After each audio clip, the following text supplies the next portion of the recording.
పిచ్చి పరాకాష్ఠకి చేరడం అంటే ఇదేనేమో అనే సందేహం ఖచ్చితంగా ఇప్పుడు మీకు చెప్పబోయే విషయంలో నిజం అనిపిస్తుంది. భార్య అందంగా ఉందని ఓ భర్త చేసిన పని సర్వత్రా చర్చనీయాంశంగా మారింది. భార్య అందంగా ఉండాలని ఏ భర్తకి అయినా అనిపిస్తుంది. భార్య అందంగా ఉండే ఆనందపడడం సహజమే, కానీ భార్య ముక్కు అందంగా ఉందని కొరుక్కొని తిన్నాడో భర్త.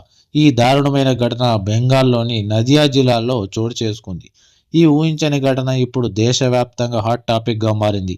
ఇదేం పిచ్చి అంటూ విమర్శలు వెల్లువెత్తుతున్నాయి. ఈ ఘటనకు సంబంధించి పూర్తి వివరాలు ఇప్పుడు మనం తెలుసుకుందాం. శాంతిపూర్ పోలీస్ స్టేషన్ పరిధిలోని బేర్పారా ప్రాంతంలో జాపన్ షేక్, మధు ఖాతూన్ దంపతులు నివాసం ఉంటున్నారు.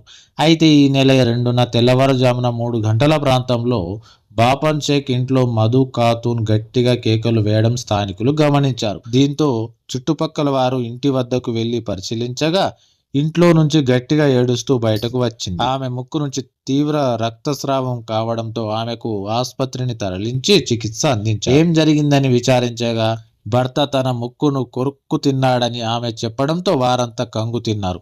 అవకాశం దొరికితే నీ ముక్కును కొరికి తినేస్తానని భర్త అనేవాడని, చివరకు అన్నం తప్పని చేచాడని కన్నీటి పర్యంతమైంది. ఈ ఘటన స్థానికంగా కలకలం సృష్టించింది.